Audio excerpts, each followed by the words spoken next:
Olá pessoal, olha nós aqui outra vez. Hoje nós vamos trabalhar umas dicas para a FUVEST com vocês, beleza? Nós vamos falar aqui, geografia, dicas de geografia para a FUVEST. Lembrando que você está ligado onde? CAEP Interativo. Então vamos começar, sem perder tempo, né? Pessoal, olha aí, a gente vai falar de fontes de energia. Você sabe aquela definição, aquele conceito básico de energia. Qual que é? Energia é a capacidade de produzir trabalho, né? E as fontes de energia? Porque hoje o planeta, o grande desafio das nações hoje é manter o crescimento econômico. Mas para isso, para crescer indefinidamente, eles precisam de energia. E as fontes de energia, como é que estão? Estão esgotando? Tem abundância? Então você já aprendeu esse conceito aqui, né? Fontes renováveis e não renováveis. Exemplo, renováveis, hidráulica, biomassa, eólica, solar, maré motriz e biodiesel. Não renováveis, petróleo, carvão mineral, urânio, gás natural. Então, primeira coisa, você já sabe diferenciar energias renováveis e não renováveis. Vem comigo aqui, vou mostrar mais uma coisinha para vocês. Olha lá, essa fonte de energia, ela é extremamente importante, principalmente para o Brasil. Por quê? Olha só, é uma fonte renovável, é limpa, abundante. Essa questão da abundância da água, dos rios no Brasil.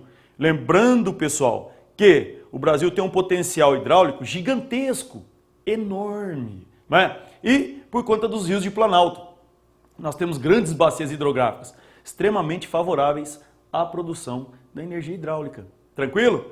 Outra coisa que é bem-vinda, o elevado potencial hidráulico do Brasil. Nós temos aí tecnologia para construir hidrelétricas. Tudo isso favorece a energia hidráulica no nosso país.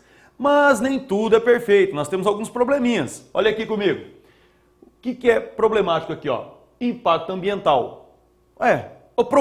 Mas uma usina causa esse impacto ambiental todo? Causa. Por quê? Na verdade, quando você faz a barragem, imagina a área de alagamento, a formação do lago da usina, a quantidade de solos férteis que eles acabam inundando. Esse é um problema sério. E aí você tem, além do impacto ambiental, você tem também a questão do impacto social. Hoje nós estamos vendo lá, pessoal, fica atento agora, hein? Lá na bacia amazônica, o rio Xingu, por exemplo, a usina de Belo Monte, né? A preocupação lá, a questão ambiental e também o impacto social que aquela usina está causando na área, na região, em relação à população ribeirinha, né? Lá no Rio Madeira, nós temos lá a usina de Jirau, Santo Antônio, o impacto ambiental que elas estão causando, o impacto social, o deslocamento da população, porque eles vão ter que migrar daquelas áreas, né? Então tudo isso gera muitos problemas, né, na região. Outra questão, a dependência climática. A dependência climática é um fator natural. Por quê? Nós dependemos de água, dependemos da chuva. Se não chover a contento, nós estamos ferrados. Vai faltar água nos reservatórios e aí vai faltar água para gerar energia. Nós vamos ter que racionar energia. Já aconteceu isso anteriormente, né? Então, pessoal, fiquem atentos quanto a essa questão da energia hidráulica no Brasil. Lembrando que, quando se fala em energia hidráulica no Brasil, nós temos que pensar que essa energia elétrica que a gente usa no dia a dia, que você liga todos os aparelhos da sua casa, mais de 75% dessa energia elétrica é de origem hidráulica no país. Por isso que a energia, até certo ponto, ela é barata para a gente, a energia elétrica que a gente usa no dia a dia. Olha lá, o alto custo das usinas hidrelétricas. Custa caro fazer usina, então é um fator contra aí. Mas é uma das melhores alternativas que nós temos no país. Ainda bem, porque existem países que não tem nem rio, não tem um rego d'água. Então, por isso que é favorável para a gente essa energia hidráulica, esses rios que nós temos aí. Lembrando, pessoal, a maior hidrelétrica do mundo, ela está ali, no Rio Paraná, Itaipu, só que ela é brasileira e paraguaia. E aí o Brasil tem que discutir com o Paraguai a questão da compra de energia e tal, né? A maior usina 100% nacional, ela está lá no Rio Tocantins, no Pará, no município de Tucuruí.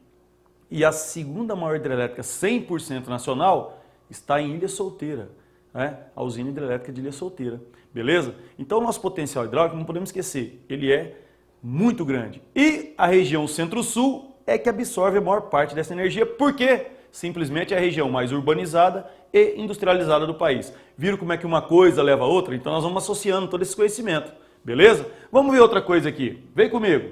Olha lá, a questão do biodiesel. Pessoal, FUVEST, cuidado dessa questão do biodiesel. Por quê? Porque hoje o Brasil está investindo muito na pesquisa, na produção do biodiesel, né? Mas vamos ver o que acontece aqui.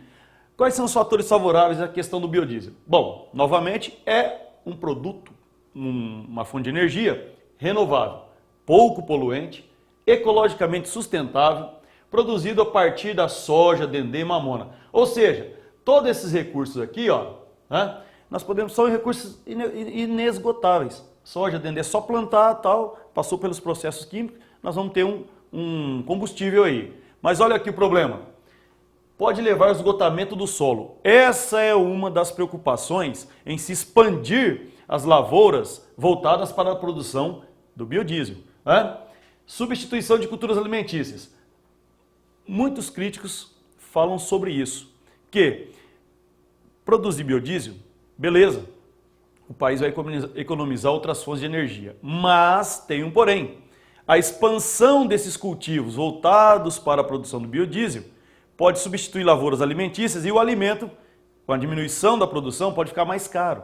Essa é a questão, né? Você tem, por um lado, a expansão do agronegócio, né? O capital vai ficar cada vez mais rentável em relação a isso. Mas, por outro lado, e a questão da população que precisa ser alimentada? Então, são algumas críticas que fazem a questão do biodiesel. Mas o Brasil é um país que está investindo muito nessa capacidade de produção. Beleza? Vamos ver outra coisa aqui.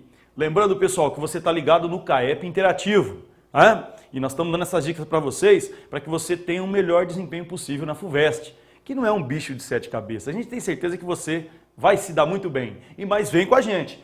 Etanol. O etanol, que a maioria da população fala, o álcool lá na bomba de gasolina. De gasolina não, na bomba do posto, né? E olha lá, os prós do etanol. É renovável, menos poluente, condições naturais favoráveis para a produção de cana. Ou seja, o Brasil produz cana, pessoal, desde 1532. Porque nós temos solos férteis, nós temos o clima.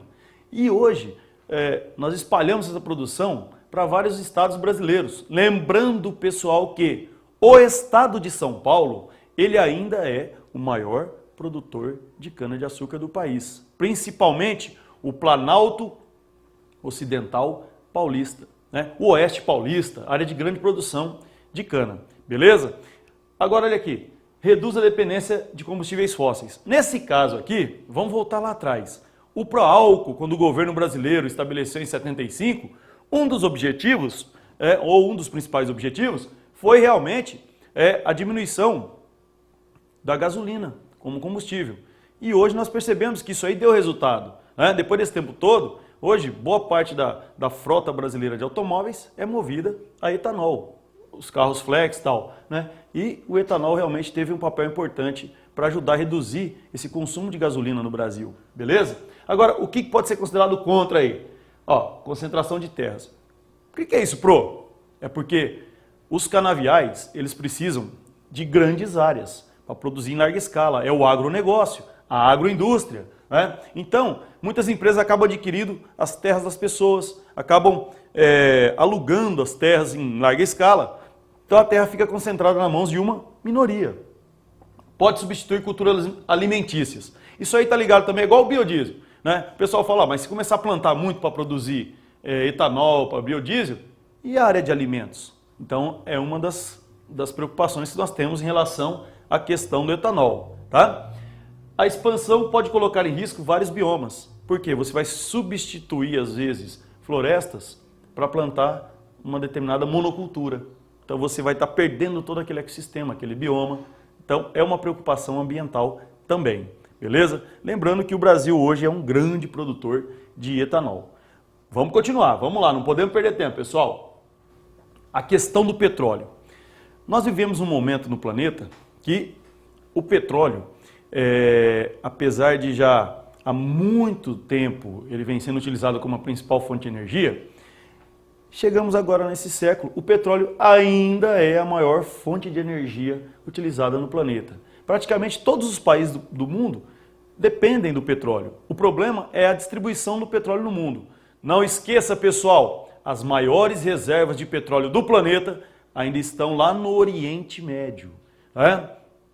Lá na região do Golfo Pérsico, que é uma área de grande instabilidade política. Mas o Brasil, hoje, já também produz bastante petróleo, apesar de ter que importar derivados, importar parte do petróleo. Hoje nós somos um grande produtor também, né? Mas o problema é que a demanda por petróleo aumenta constantemente entre os países. Vamos dar uma olhada aqui. Quais são os prós relacionados ao petróleo? Ó, variedade de derivados. Dá para se produzir 1001 derivados do petróleo. Por isso que ainda não houve um substituto para o petróleo, né? Não existe um outro elemento, outro combustível, que dá para fazer a mesma coisa que ele. Não tem jeito. Mas aqui, ó, baixo custo. De certa forma, o petróleo não está custando barato no mercado mundial, né? O problema é que daqui para frente as reservas poderão começar a esgotar e aí o preço pode subir. A facilidade de comercialização. O petróleo é comercializado em qualquer parte do mundo. Então, ele é um combustível necessário. Por isso que não há barreiras para o petróleo no mundo. Ele é extremamente importante na vida das nações. Agora, problemas com relação ao petróleo. Primeiro, o alto nível de poluição. A queima desse combustível fóssil, a liberação de gás carbônico na atmosfera. Nós não estamos falando apenas dos veículos, né? Nós estamos falando de tudo que leva o petróleo para poder gerar energia. Algumas cidades que queimam óleo diesel ainda no motor, né, para gerar energia elétrica, as indústrias que ainda utilizam muito isso daí. Então, todos esses problemas, a liberação de gás carbônico, está ligado àquela questão do efeito estufa. Fique atento quanto a isso. As maiores reservas encontram-se no Oriente Médio.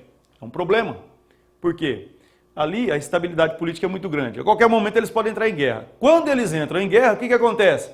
O valor do barril sobe. Vamos lembrar lá nos anos 70, nas crises do petróleo, né? Aqueles movimentos lá dos países da OPEP, né?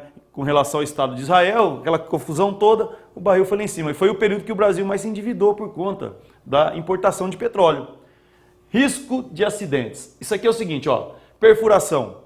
Pessoal, esse ano, na Bacia de Campos, no Rio de Janeiro, litoral brasileiro, que é a área de maior produção de petróleo no Brasil, ocorreram vazamentos do fundo do mar lá, né? Eles manusearam de forma errada e começou a vazar petróleo. Então começou a poluir o oceano naquela região. Vamos lembrar lá nos Estados Unidos que aconteceu a British Petroleum, quando derramou o petróleo no fundo do mar lá e vazou, e aí poluiu, foi um acidente muito grave, porque contaminou toda a parte do Golfo, lá do Golfo do México, lá no sul dos Estados Unidos. Então, fiquem atentos quanto a esses problemas. E uma coisinha, o petróleo não é renovável. A hora que acabar, que esgotar, acabou. Nós vamos ficar sem. Mas até lá eu espero que a gente tenha descoberto outras fontes alternativas de energia. Vamos ver mais uma aqui? Vem comigo. Olha lá, energia nuclear. Prós da energia nuclear. Flexibilização na localização das usinas.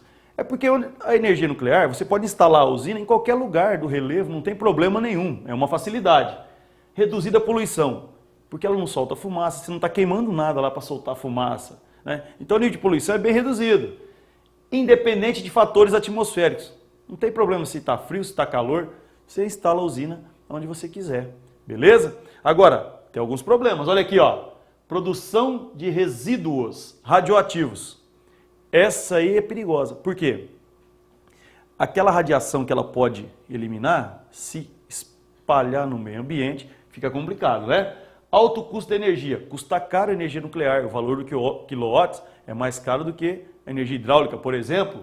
Perigo de acidentes. Imagina uma explosão. Vamos pegar lá. Ô, no Brasil, onde tem usina nuclear? Lembra? Ó, Angra dos Reis, município de Angra dos Reis, no Rio de Janeiro. Então nós temos lá Angra 1 e Angra 2, produzindo energia, porque o Brasil é assinante do Tratado de Não Proliferação de Armas Nucleares, né? Que já é um alívio. Mas elas também não estão isentas de acidente. Se houver uma explosão naquela região, a coisa vai ficar muito feia. E a produção de armas. Aí vamos voltar assim, ó, pessoal, o grande perigo da energia nuclear, o uso dessa fonte de energia, é quando algum país resolve produzir arma nuclear, que é de grande poder de destruição. É o caso, por exemplo, então FUVEST, então, ó, presta atenção, Irã, a produção nuclear do Irã, o programa nuclear do Irã, fiquem atentos quanto a isso, tá? O mundo acha que eles estão querendo produzir bomba atômica.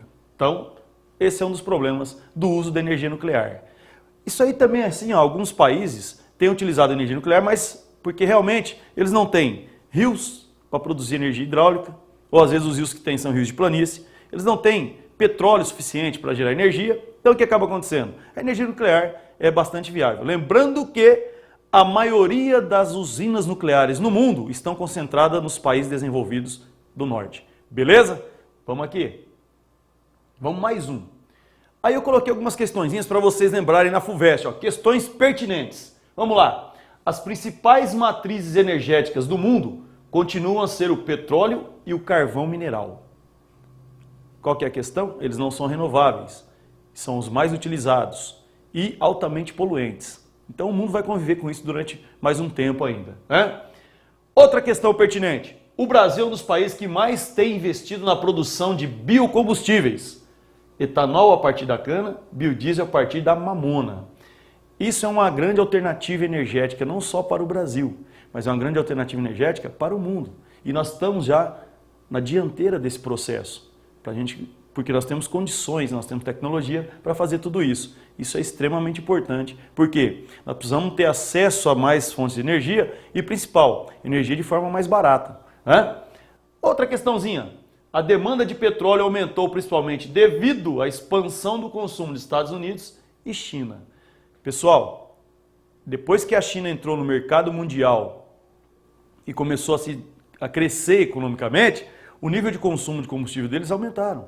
Aumentou muito. Então o petróleo, a China passou a usar mais petróleo. Os Estados Unidos, a economia americana sempre utilizou muito petróleo e continua utilizando. E tem um elemento novo aí, a Índia, que também é um país em crescimento econômico, que está aumentando a sua capacidade de utilizar petróleo.